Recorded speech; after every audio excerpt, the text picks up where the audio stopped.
Tapi begitu pas kita pencet, mikir, wah bukan, marah loh.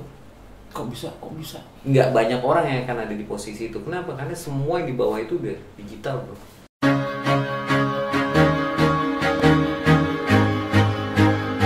Assalamualaikum kawan Haswara, ketemu lagi dengan saya Handopo. Kali ini saya kedatangan teman lama. Lama kita berapa tahun nih Pak? 2011 lah. Ya. Pas lo dari Tele pindah ke Derek. Irfan ini teman saya dulu di Sembi Niaga. Ya, dulu saya itu vendornya Sembi Niaga. Nah, Irfan ini sebagai usernya untuk di credit card. Beliau udah cukup lama lah malah melintang di dunia sales ya, betul nggak ya? Sales. Lo sekarang apa nih kegiatan? Gua sekarang di Gadai Syariah Indonesia. Apa itu? Gadai Syariah Indonesia ya sebenarnya kita fokus di jual beli, kemudian gadai emas logam mulia, antam. Jadi mau mengedukasi orang untuk berinvestasi lah ujungnya. Gadai sama investasi beda kolesnya apa? Jadi once lu punya emas, ya kan, lu tiba-tiba nanti ada kebutuhan, ini adalah aset yang paling gampang dinilai lah. Itu yang digadai? Iya, itu yang digadai. Terus bedanya sama pegadaian konven apa? Kalau pegadaian konven kan dia semuanya bisa digadai. Kalau gue cuma logam mulia. Logam mulia Iya, aja. kalau mereka misalkan bisa perhiasan. Gadai syariah ini walaupun dia perhiasan emas nggak bisa? Nggak bisa. Jadi hanya logam mulia? Hanya logam mulia. Berarti segmennya sempit dong? Segmennya sempit, tapi memang kita lagi ngebentuk orang untuk berinvestasi ke situ. Karena kalau lu punya perhiasan ya, yang lu gadai itu nanti nilainya bukan yang saat ini, tapi saat waktu lu beli kemarin. Gue tuh termasuk mungkin yang punya pola pikir kayak orang dulu yang beli emas. Nah yang tadi kayak lo bilang kan, ternyata kalau emas perhiasan itu ketika kita mau jual atau mau gade ya, harganya itu mengikuti harga yang kita beli. Oke. Tapi ternyata kalau kita beli logam mulia itu harganya itu fluktuatif. Secara ekonomisnya justru lebih menguntungkan kalau untuk kita investasi di logam mulia. Nah itu dia. Jadi gue tahun 2020 tuh beli logam mulia itu 1 ons. Itu 1 gramnya 630.000. Berarti 1 onsnya kan 63 juta ya. Bang, corona segala macam. Gue tanya tuh di toko emas lagi, ternyata harganya sudah mencapai 900-an. Gila. Dalam tempo belum nyampe setahun, itu nilainya sudah naiknya berapa persen tuh ya? Bayangkan gitu, kalau kita misalnya nabung uang di bank, ya nggak ada. Yang ada kan uang kita berkurang kan. Kalau dia pun turun nggak ekstrim. Ini buat kalian juga nih semuanya ya, kawan-kawan suara yang masih muda yang dunia punya uangnya lebih, jangan poya-poya dah kalian. Usahakan itu, saran saya itu ya, 1 bulan itu minimal 1 gram aja kalian beli, diemin aja, 6 bulan itu udah berubah. Betul. Lu setuju nggak sih kalau daripada main sahamnya segala macam? Oh iya, itu udah yang kemarin yang terakhir juga kan Sultan. Jadi ya mendingan emas gitu. Iya benar. Fisiknya kita ada ya. Kita juga ada digitalnya. Kita juga ada aplikasi untuk digitalnya. Jadi kalau digital itu kan yang pertama nilainya lebih rendah.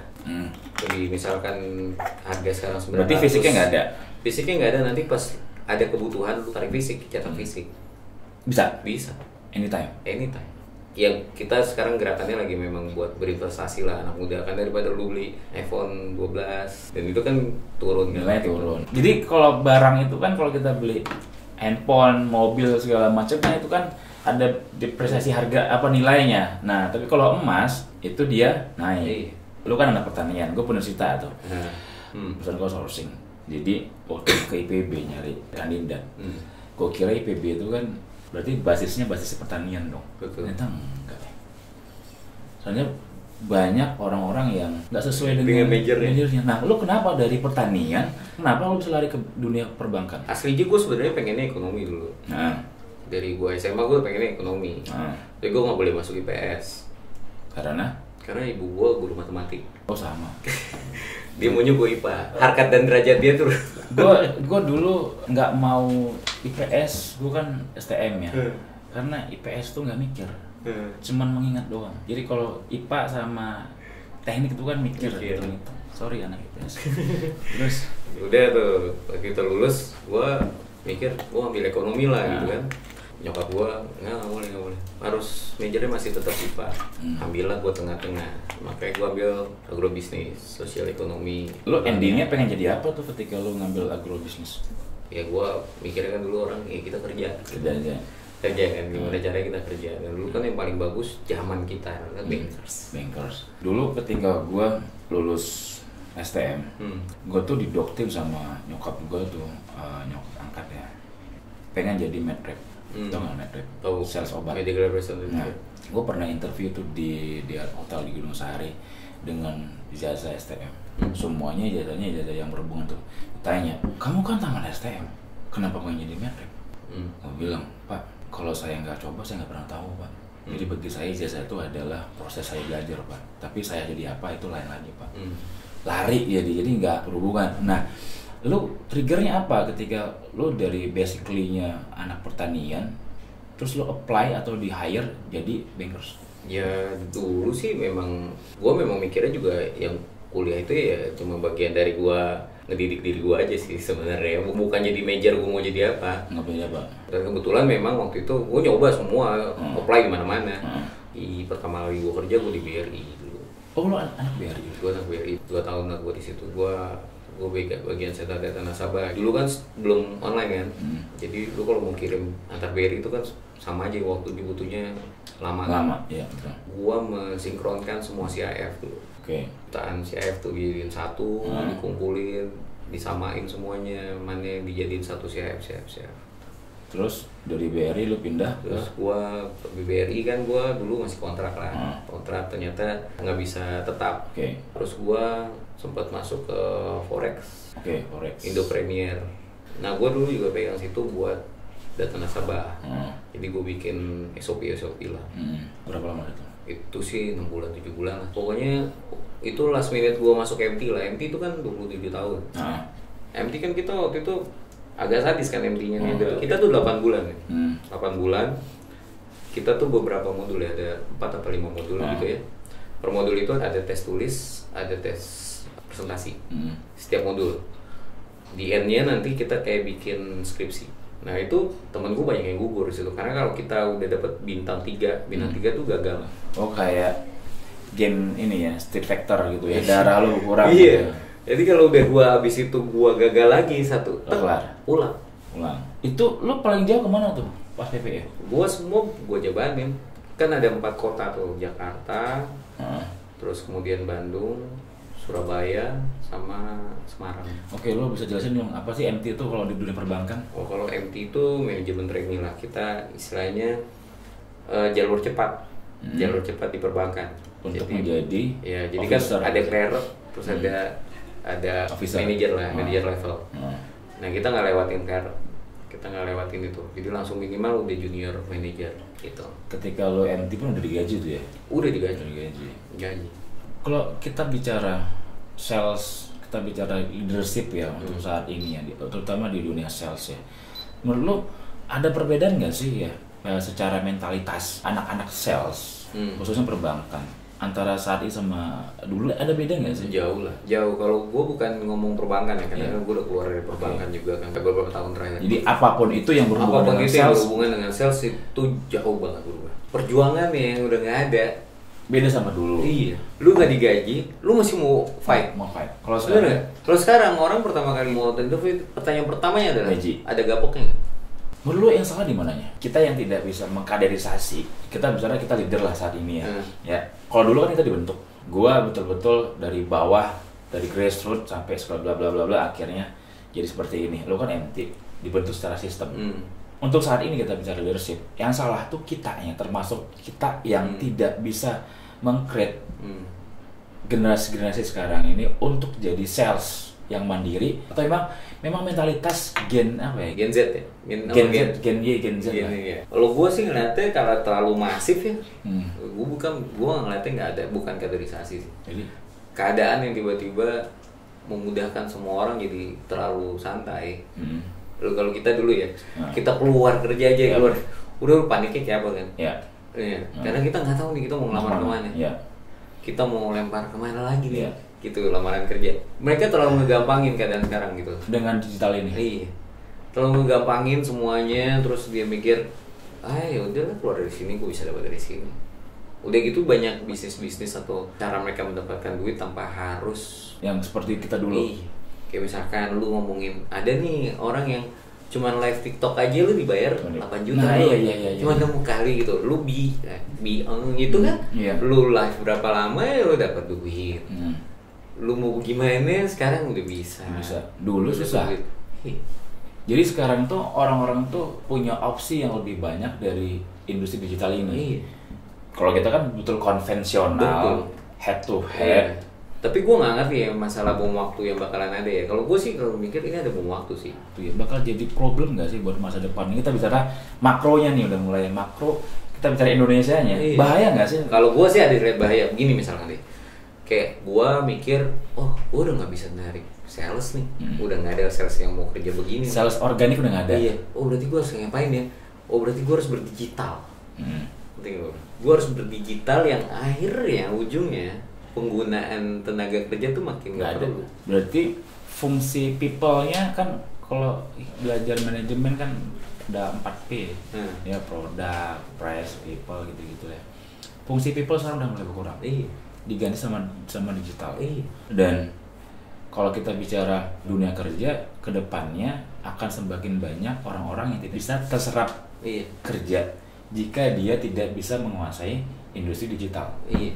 Mungkin ada beberapa orang yang masih tetap bertahan untuk bekerja bener ya, karena menurut gua pasti ada satu orang yang nanti dibutuhin di atas gitu. Sebenarnya persaingannya makin kecil. Dia mungkin gini, kalau bicara manusianya, misalnya ada industri yang dulu mungkin membutuhkan 50 SDM, sekarang mungkin membutuhkan 10 aja. 10 aja. Plannya sistem. Saya sistem. Ya mungkin mereka masih euforia lah dengan teknologi ya, euforia aja. Gue main di TikTok ini ya, tapi kan semua punya batas. Lu lama-lama juga nggak ada yang selesai. Lu terus kalau udah menonton lu mau sadar apa lu? Mulai bekerja. Satu mungkin gini, nggak ada yang nonton. Yang kedua akan semakin banyak orang-orang yang bisa begitu. Jadi kalau dulu mungkin ya sorry live Bigo dulu kan orang buka baju udah sekarang udah malah betul nggak sih? Aplikasi makin banyak ya. Aplikasi makin banyak. Jadi bukan hanya buka baju doang tapi udah buka segala macam udah semua. Jadi lebih gila semakin banyak pilihan. Udah yang biasa aja gitu ya. Tapi nanti ya semakin sadar ya, gua sih mikir ya akhirnya orang-orang yang mau berjuang tetap bekerja ya. Kalau gue ya mikirnya, gue masih percaya kok masih ada orang kayak gitu maksudnya. Oke, masih ada orang yang begitu, tapi yang membutuhkan masih banyak nggak? Masih. Jujur perusahaan gue butuh. Cuma kita jadi bingung nih mau nyari dari mana. Source-nya gitu. Ya. Orangnya kayak gimana, mentalitasnya kayak gimana. Itu yang susah.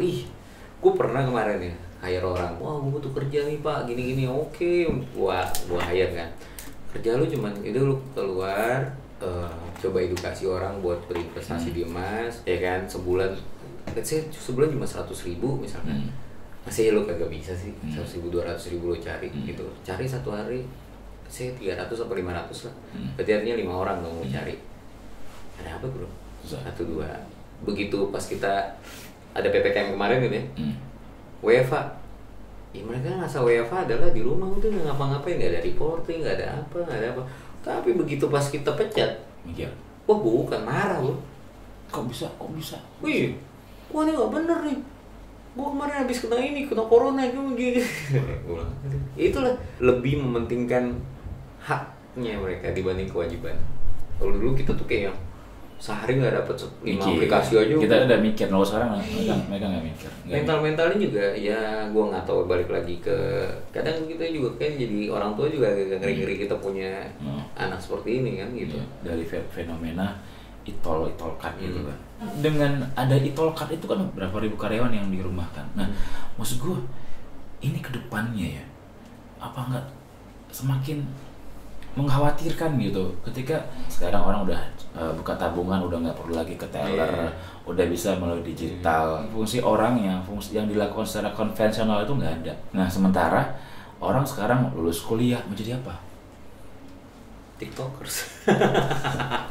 Tapi sisi positifnya jadi orang lebih kreatif sebenarnya. Iya. Kreatif di dalam industri itu. Iya. Dulu Coca-Cola itu di Cibitung, sekarang gue lupa ya. Coca-Cola itu total karyawannya ada 500. Sekarang cuman 100 berapa gitu. Kemana kan sisanya? Robot. Investasi dengan robot, rusak, perbaiki. Tapi kalau dengan tenaga kerja, manusia, kalau yang perempuan PMS, cuti melahirkan, sakit, izin, nikah, mati, demo segala macam, terlalu banyak variabelnya yang harus dikelola. Kita beli mesin, kita beli robot, mahal di depan. Tapi setelah itu maintenance-nya hanya tangan perawatan. Kalau manusia banyak banget, kompleks. Bayangkan 400 orang dikalikan berapa UMR dan dikalikan setahun. Kita beli robot 1-2 selesai. Gue mikir ya, mau kemana nih orang-orang? Ya karena itu juga kan mentalnya, makanya gue bilang respect-nya juga makin berkurangan. Kalau anak-anak sekarang kan nggak ada tuh namanya respect sama atasan. Ya. Kita bukan ngomong jilat-menjilat lah. Nggak, ya. Iya kan, kadang tapi mereka justru sekarang mengartikan ke situ. Oh, lu jilat lu. Iya kan, lu ketika lu respect sama atasan lu tuh juga nggak lu jilat.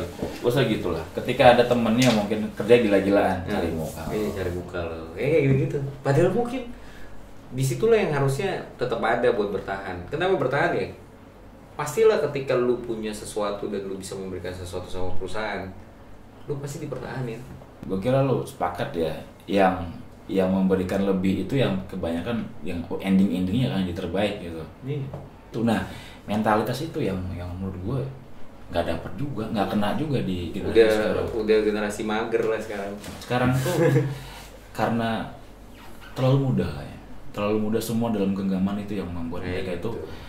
Ini anak sekarang tuh mikir ya, tapi konsep berpikirnya udah bukan apa ya, bukan operasional lagi. Mau di kacamata lo, bisnis yang gue jalani saat ini di masa depan menurut lo masih bagus nggak? Kalau gue sih bilang gini, even kita main di digital tetap kita masih perlu orang-orang yang kontrol secara person ya. Jadi artinya masih butuh, tapi mungkin lu dengan lagi main di level-level bawah.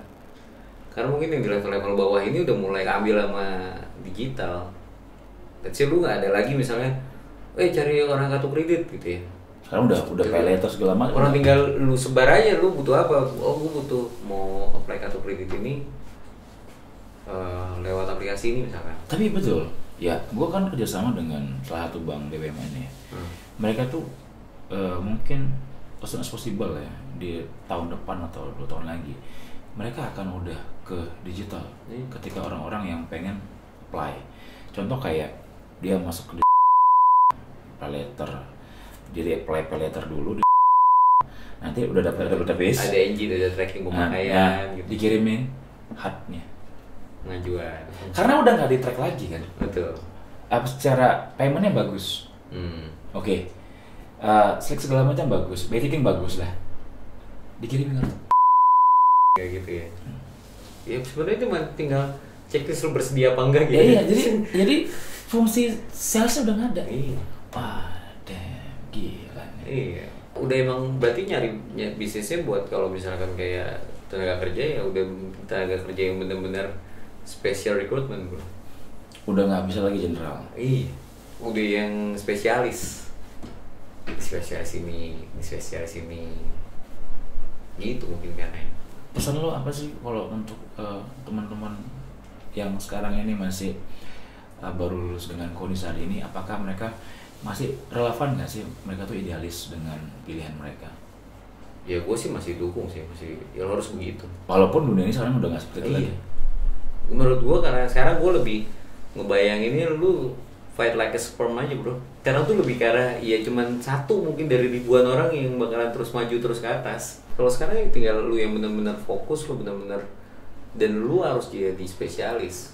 Either apapun itu nanti. Akhirnya sekarang kalau lu mau jadi sesuatu nanti, ya lu ke atas aja lu terus aja deh. Karena cuma satu nanti gitu. Nggak banyak orang yang akan ada di posisi itu. Kenapa? Karena semua yang di bawah itu udah digital, bro. Lu kayak cuman jadi ya udah, bisnis ini oke. Terus lu mau gimana? Oh ya ntar gue kerja sama si ini, bikin ininya. Ini butuh orang itu. Karena itu nggak bisa itu nggak bisa digital, itu nggak bisa pakai robot juga. Iya kan? Butuh diskusinya. Iya. Tapi lu ngelewatin itu semua kan? Ya lu harus fokus. Berarti kalau kita bicara kompetisinya, sekarang sama dulu lebih struggle. Iya. Lebih struggle dia karena ngelawan diri sendiri, bukan lawan orang lu. Lu malas lu kelar. Iya. Lu udah waktu lu kelar. Iya. Lu nggak perform lu kelar. Iya, lu nggak belajar kelar. Lu nggak terus upgrade kelar. Iya. Itu lebih berat. Lu termasuk orang yang akan memberi kesempatan kepada newcomer nggak sih? Orang-orang yang nol pengalamannya. Iya.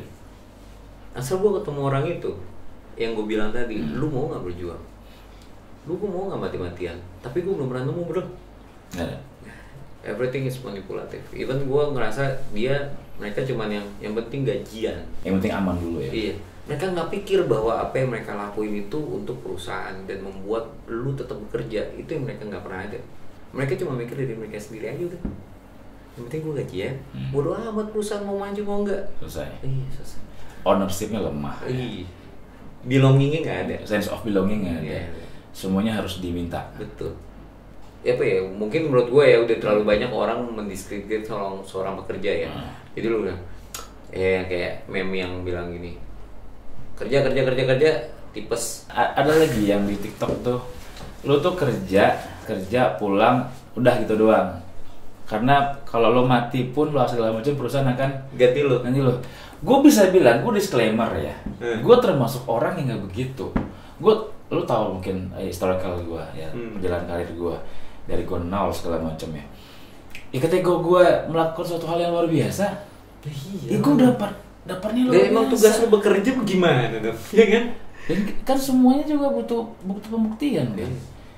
Fight like a sperm ya. Yang betul, kita tuh harus bertarung seperti sperma. Iya, lu lupa aja lu masih jadi sperma. Ini kita bicara sejatinya manusia. Kita tuh dari awal udah memang berjuang. Nggak akan ada namanya Irfan Dewiharsa kalau lu ketika jadi masih bentuk sperma. Almarhum bokap lu ketika berhubungan dengan nyokap lu menyemburkan sperma jutaan mungkin ya. Kalau nggak berenang lu jago segala macam, lu nggak keluar. Bukan Irfan. Bedul nggak jadi. Berat mungkin. Ya lumayan berat hari ini. Mudah-mudahan sih bermanfaat buat kawan-kawan Haswara ya. Ini teman saya Irfan dan saya Handoko. Terima kasih. Assalamualaikum. Ciao.